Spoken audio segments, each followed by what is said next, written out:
The church bells tolled like a death knell as I stood at the altar. My hands trembling under the weight of the gold band Sarah slipped onto my finger. In that moment, with 200 eyes fixed on us, I locked gazes with Mark in the third row, his face a mask of quiet agony, and the words burst out before I could stop them. "I can't do this. I'm in love with him." Chaos erupted instantly. Gasps turned to shouts, my father's face drained of color, and Sarah's bouquet hit the floor like a gunshot, her eyes wide with betrayal that would haunt me forever. I bolted from the altar, weaving through the stunned crowd, Mark's hand grabbing mine as we fled the sanctuary. Outside, the summer sun in Chicago blinded me, but nothing compared to the storm brewing behind us. My phone exploded with calls. My mother sobbing, my brother demanding explanations, but I silenced it, pulling Mark into a cab headed anywhere but there. We ended up in a dingy motel on the outskirts, the kind with flickering neon signs and threadbare carpets. Mark paced the room, his dark hair disheveled, his blue eyes stormy. "Alex, what the hell? You just blew up your life and mine." He was right. We'd been careful for years, stolen moments in college dorms, late-night drives, always hiding because I was the golden boy from a conservative family, destined for the white picket fence. I sank onto the bed, head in hands. I couldn't lie anymore, Mark. Marrying Sarah. It was killing me inside. We'd met freshman year at Northwestern, bonding over late-night study sessions that turned into confessions. Mark came out early, proud and unapologetic, but I buried it deep, terrified of disappointing my parents. Dad, the stoic lawyer, Mom, the church volunteer who dreamed of grandkids. Sarah had been my shield, sweet and unsuspecting, our relationship a performance I'd mastered. But Mark was the truth, the one who saw through my facade. "Your family's going to disown you," he said, sitting beside me. "And Sarah, God, Alex, she didn't deserve that." Guilt twisted in my gut like a knife. I proposed to her last Christmas, under the family tree, everyone cheering. But that night, I'd sneaked out to meet Mark, our kisses desperate in the snow. Now, the fallout was immediate. Texts from friends disinviting us from everything. My boss at the ad agency hinting at image issues. We didn't sleep that night, just held each other, whispering plans for a new life. But doubt crept in. Was this freedom or just another cage? Morning brought reality, a knock on the door. It was my brother, Tom, fists clenched. "You need to fix this, Alex. Dad's in the hospital, heart scare from the stress." My world tilted again. I left Mark in the room, following Tom to the car. At the hospital, Dad looked frail in the bed, Mom's eyes red-rimmed. "How could you do this to us?" she whispered. "We're a good Christian family. This isn't you." But it was me, always had been. I tried explaining, but their faces hardened. "Choose, Alex," Dad rasped. "Your lifestyle or your family." The word lifestyle stung like a slap. I glanced at Tom, who avoided my eyes, his own marriage picture-perfect with 2 kids. Back at the motel, Mark waited, hopeful. "What happened?" I told him, and his face fell. "You can't go back. We've talked about this." But the pressure mounted. Calls from Sarah's family threatening lawsuits over the wedding costs. Friends ghosting me online. That evening, we argued for the first time. "You're regretting it already," Mark accused. "One family crisis, and you're folding." I denied it, but deep down, the seeds of doubt sprouted. What if I could have kept the secret, spared everyone the pain? Days blurred into hiding. We crashed with Mark's friend in Wrigleyville, a cramped apartment overlooking the Cubs stadium. Mark worked freelance graphic design, but my job was on thin ice. Clients pulling out, whispers of instability. I applied for new positions, resumes highlighting my straight-A past, omitting the scandal. Sarah called once, her voice broken. "Why, Alex? Was it all a lie?" I apologized, but words felt hollow. She'd been my best friend, our engagement a mutual comfort in a lonely city. Now, she was collateral damage in my awakening. Mark and I tried building something real, dinners out, holding hands in progressive neighborhoods. But shadows lingered. At a pride event, I flinched at every stare, imagining my parents' disapproval.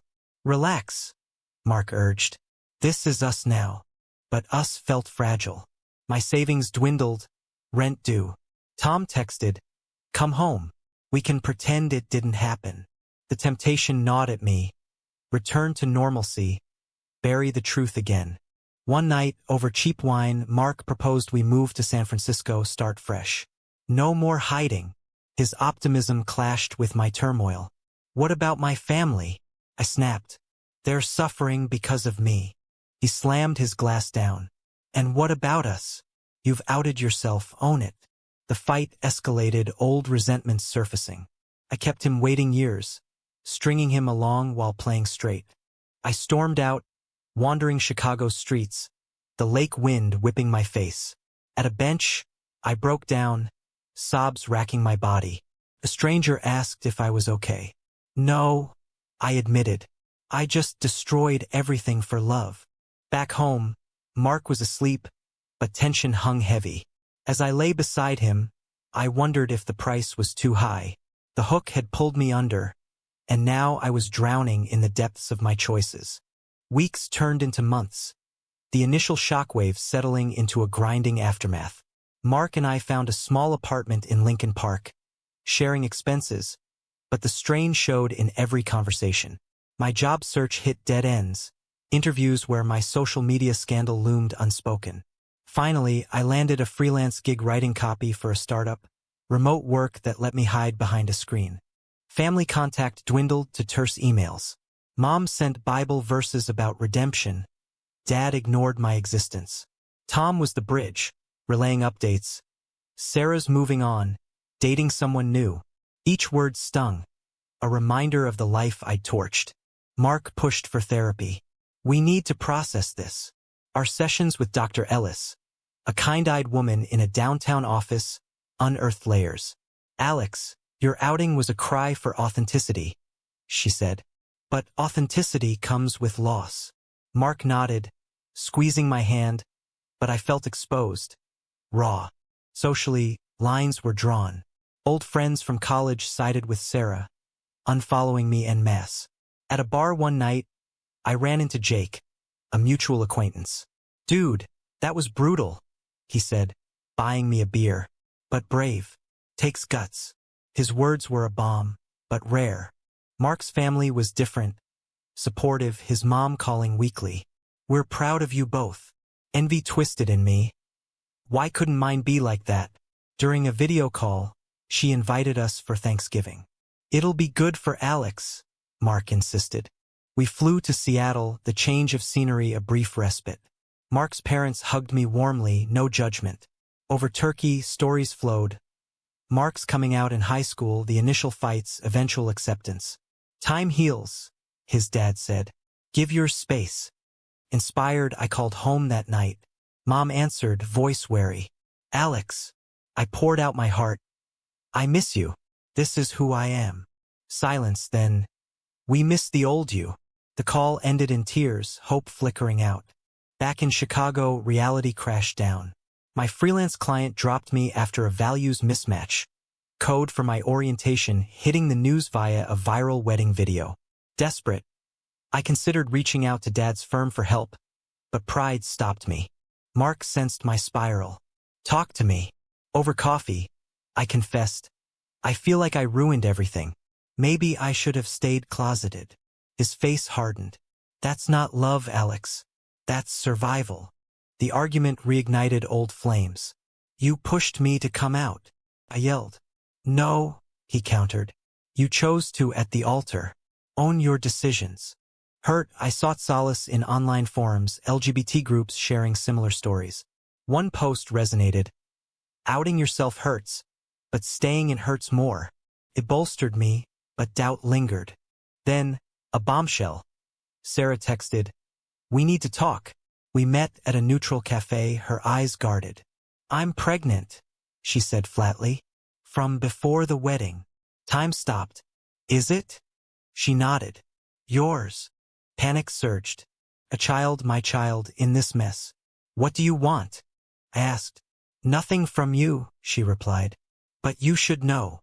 She left, leaving me reeling. I told Mark that night, his reaction measured. This changes things. We discussed options, co-parenting, but with my instability, you need to step up, he said. The news forced action. I applied for steady jobs, swallowing pride. Landed an entry-level position at a marketing firm. The boss sympathetic. Everyone deserves a second chance. But family pressure mounted. Tom called. Sarah told us. Come home. Be a father. The pull was strong, visions of a kid growing up without me, labeled because of my choices. Mark saw the conflict. If you go back, what about us? The question hung, unanswered. That night, in bed, he turned away, a chasm growing. I volunteered at a local LGBT center counseling youth. Hearing their struggles mirrored mine, igniting purpose. One teen, outed by bullies, said, I wish I had your courage. It hit hard, my courage felt like recklessness. A turning point. Dad emailed, let's meet. Neutral ground, a park bench. He looked older, lines etched deep. This, gay thing, I don't understand. I explained patiently, sharing stories from the center. It's not a choice, Dad. He listened, a crack in the armor. Your mother prays for you daily. Hope sparked. But back home, Mark confronted me. You're drifting back to them. Truth stung. I need balance, I pleaded. The tension peaked at a dinner party with Mark's friends. All out and proud. I felt like an imposter, smiles forced. When someone joked about dramatic comings out, I snapped, storming out. Mark followed. What's wrong? Everything poured out, the guilt, fear, regret. Maybe this was a mistake. His eyes widened. Us. No, the way I did it. But words wounded. We slept apart that night, the apartment echoing silence. Morning brought resolve. I had to choose. Fully commit to this life or risk losing Mark too. But choices have prices, and mine were mounting. The pregnancy news rippled outward, complicating everything. Sarah agreed to updates, ultrasounds shared via email. Grainy images of a tiny heartbeat that twisted my soul. It's a boy, she wrote one day. A son like the one my parents dreamed of. I confided in Dr. Ellis. Fatherhood changes priorities. She nodded. But denying yourself won't make you a better dad. Mark attended sessions now, his frustration evident. He's pulling away, he told her. Back to the closet. Not entirely wrong. I visited home unannounced, pulling into the suburban driveway where I'd grown up. Mom opened the door, surprise melting to tears. Alex. We hugged, awkward but real. Inside, Dad sat in his recliner, newspaper folded. Sit. We talked haltingly about the baby, my job, avoiding the elephant. Finally, your friend, Mark. I braced. He's important to me. Dad sighed. This world is changing too fast. But no outright rejection, a step. Tom was there with his family, kids eyeing me curiously. Uncle Alex is back, he said, forcing cheer. Dinner was tense, prayers including guidance for the lost. I bit my tongue. Leaving, Mom whispered, come more often. For the baby. The drive back, conflict raged. Mark waited, arms crossed. How was it? I downplayed, but he saw through. You're choosing them. The fight was brutal. They're my family. And I'm what? A phase? Objects flew, words sharper. Maybe we need space, he said, packing a bag. He left for a friend's couch, the door slam echoing. Alone, I crumbled. Called Sarah. I want to be involved. She hesitated. Prove it. I started attending prenatal classes anonymously, learning about diapers and feedings, feeling out of place among straight couples. Work stabilized, promotions hinting at acceptance. But socially, isolation gnawed. At the LGBT center, I met Ryan, a volunteer, outspoken, charismatic. We bonded over coffee, his stories of family rejection mirroring mine. You rebuild, he said. Mark and I texted sporadically, meetups tense. I miss you, I'd say. Then commit. But the baby's due date loomed, pulling me toward stability. A crisis hit. Dad's firm offered me a job entry-level but secure. For the grandkid, he said. Accepting meant moving closer into their world. I debated endlessly. Ryan pushed, "Don't regress." Our talks deepened, a spark igniting. One night, over drinks, he leaned in. "You're amazing, Alex." I pulled back. "I'm with Mark, sort of." But the temptation lingered, a betrayal in thought. Mark found out through mutual friends. Confrontation at our apartment. Already moving on? Denial futile. "It's not like that." But trust shattered. We broke up that night, tears streaming. "I love you, but this half-life isn't enough." He left for good, boxes in tow. Devastated, I threw myself into preparations for the baby. Sarah allowed visits, our interactions civil. "Name him after your dad?" she suggested. "Maybe." Family thawed further. Thanksgiving at home, me solo. Toasts to the new addition. Subtle hints. "Raise him right." Meaning straight. At the center, Ryan confessed feelings. "Give us a shot." Tempted, but Mark's ghost haunted. I declined, focusing inward. Birthday came, rushed to the hospital. Sarah in labor, me pacing. When the cry echoed, joy overwhelmed. Holding little Ethan, tiny fingers gripping mine, purpose surged. But postpartum, Sarah dropped a bomb. "I'm moving to California for a job. You can visit, but primary custody is mine." Panic. "Why?" "Stability. Your life's a mess." Fought legally, but resources limited. Dad helped with a lawyer. Family sticks together. The case dragged, exposing my outing, judge's biases subtle. During a hearing, Mark appeared as a character witness. Unexpected. "Alex is a good man. Struggling but honest." Our eyes met, unresolved pain. Custody shared, but limited. Ethan became my anchor, visits cherished. Family embraced him, me tolerated. Yet loneliness crept. Ryan persisted, and one weeknight, I agreed to a date. Felt wrong, forced. Ended it quickly. Reconciliation with Mark. A chance meeting at a cafe. "How's the kid?" Small talk led to confessions. "I messed up." He nodded. "We both did." Tentative steps back, but scars deep. Society's gaze weighed. Whispers at parks with Ethan, judgmental stares. Highs and lows blended. A promotion at Dad's firm, but strings attached. Keep it discreet. Compromise chafed. One evening, with Ethan asleep, I reflected. The shock at the altar led here. A father, out but guarded. Love lost and found. But was it worth it? The internal war raged on. Custody battles faded into routine visits. Ethan growing from infant to toddler in blinks. Weekends with him were sacred, parks, story times, his laughter a salve. But Sarah's move to LA meant flights. Expenses straining my budget at the firm. Dad's discretion rule graded. No Mark mentions at work functions. Family dinners straight-laced. Mom organized playdates with proper families, subtle indoctrination. Mark and I rekindled slowly, coffee dates evolving to dinners. "No pressure," he said. Trust rebuilt brick by brick.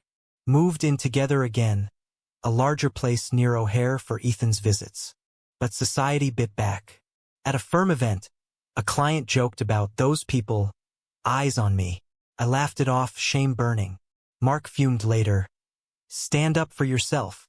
Internal conflict peaked at Ethan's second birthday party. Split between coasts. In Chicago, family gathered. Gifts piled. Tom pulled me aside. "He's asking about Daddy's friend." Innocence clashed with prejudice. I introduced Mark formally. Awkward handshakes, forced smiles. Mom whispered, "Not in front of the child." Rage simmered, but for Ethan, I swallowed it. Therapy continued. Dr. Ellis challenged, "You're compromising your identity for acceptance." True, but the alternative? Isolation. A work trip to New York brought temptation. Anonymous bars, fleeting connections. I resisted, but the pull revealed cracks. Back home, Mark proposed couples counseling.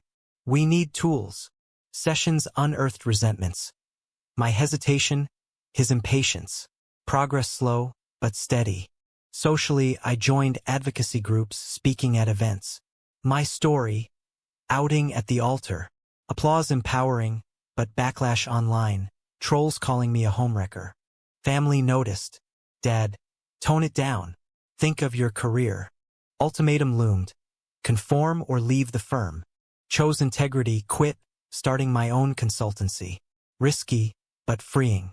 Clients trickled in, drawn to authenticity. Ethan's questions started, why two daddies?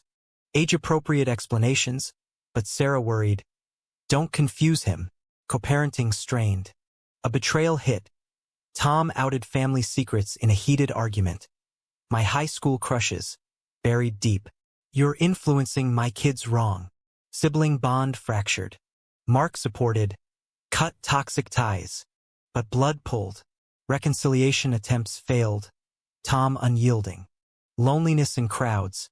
Pride parades joyful, but I felt peripheral, marked by my dramatic exit.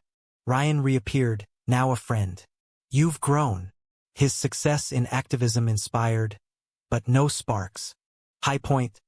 Mark proposed, simple ring in our living room. Through it all. Tears, yes. Wedding plans small, intimate. But drama resurfaced. Family invited, mixed responses. Mom attended, Dad declined. At the ceremony, her presence bittersweet. Vows exchanged, joy pure. Honeymoon in Hawaii. Bliss uninterrupted. Return brought reality. Ethan's school issues. Bullies teasing about gay dads. Heartbroken, I confronted administrators advocating change. Society's progress clashed with pockets of hate.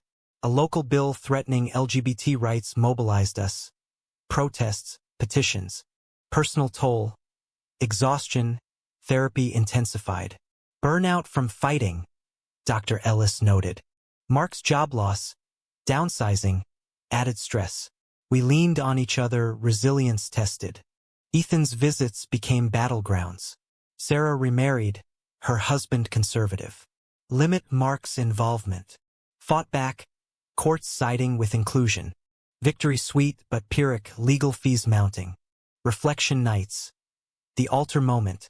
A catalyst for truth, but chains of consequence binding.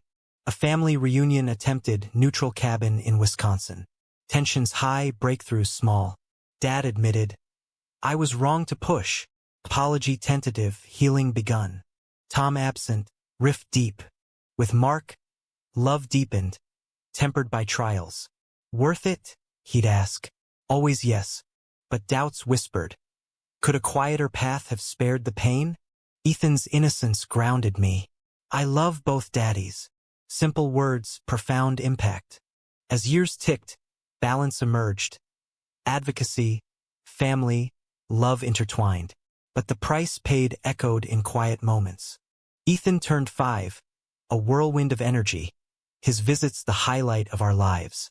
Mark and I settled into married life, routines comforting amid chaos. My consultancy thrived, specializing in inclusive marketing, ironic, given my past.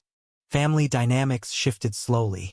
Mom visited more, baking cookies with Ethan, warming to Mark. He's good for you, she conceded once. Dad remained distant, calls brief. Social pressures evolved. A viral article about my story, wedding outing hero or villain, sparked debates. Interviews followed, platforms amplifying my voice. Empowerment mixed with vulnerability, hate mail, but also support letters.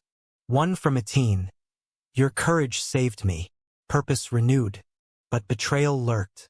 Sarah's husband, Brad, pushed for full custody, citing unstable environment.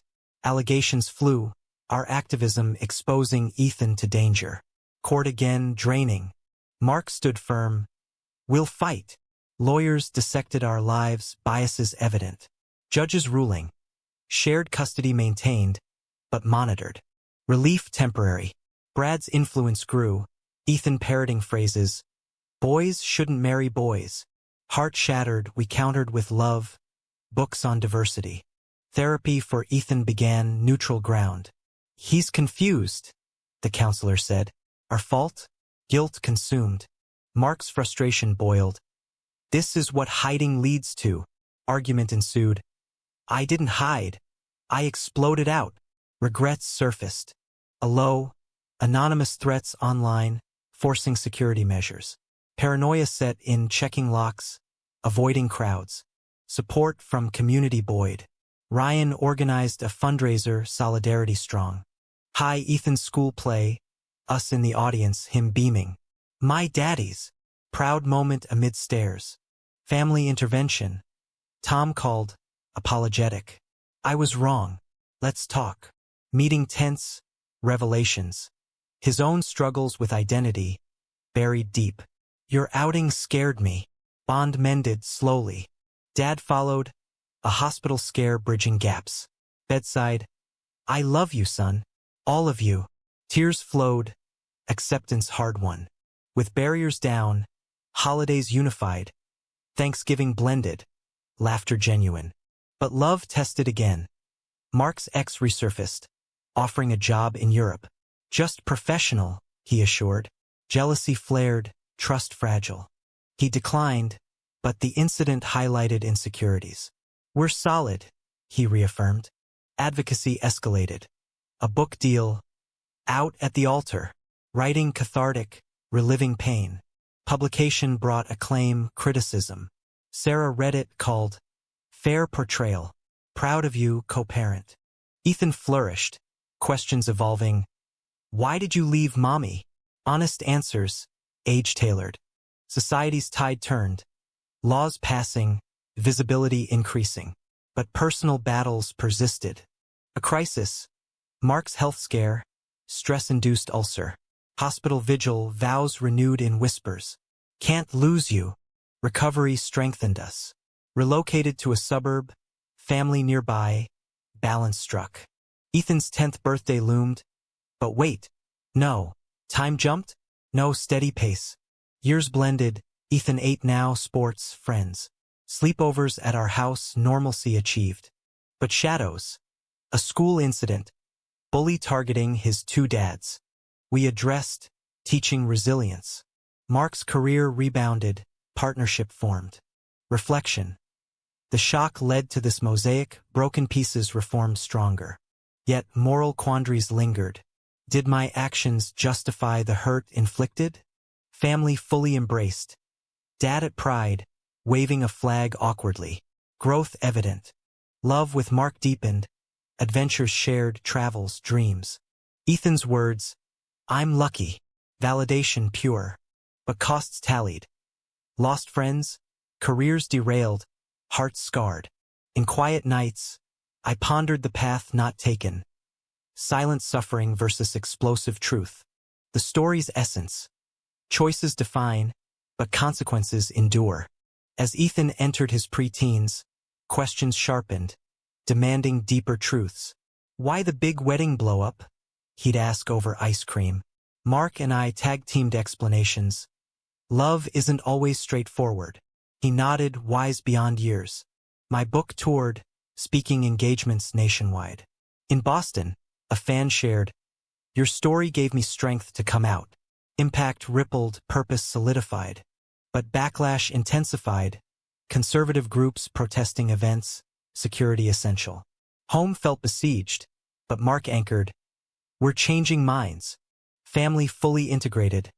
Joint vacations, Ethan bonding with grandparents. Dad's retirement speech. Proud of my sons. All of them. Inclusion hard-earned. Sarah and Brad visited, dynamics cordial. Blended family picnics, Ethan thriving. Personal growth. I mentored at the center, paying forward. Ryan, now partnered, remained a friend. Mark and I celebrated anniversaries lavishly. Love resilient. A twist. Tom's confession. He was bi, separating from his wife. Your courage inspired. Support reciprocal, healing circles complete. Society progressed. Marriage equality firm, but fights ongoing, trans rights, adoption. Our involvement deepened. Lobbying in D.C., Ethan joining youth marches. High school for Ethan brought challenges. Dating questions, identity explorations. Am I gay? Open talks, no pressure. He came out as straight, ally strong. Love who you love. Reflecting back, The altar moment. A pivotal shock, unleashing waves of change. Lives rebuilt. Careers solid. Relationships mended. Self-acceptance achieved. But scars reminded. Sarah's initial pain. Mark's doubts. Family's fractures. The narrative arc. From deception to authenticity. Via turmoil. In the end, was the explosive outing a righteous act of liberation, or a selfish detonation that inflicted unnecessary suffering on innocence?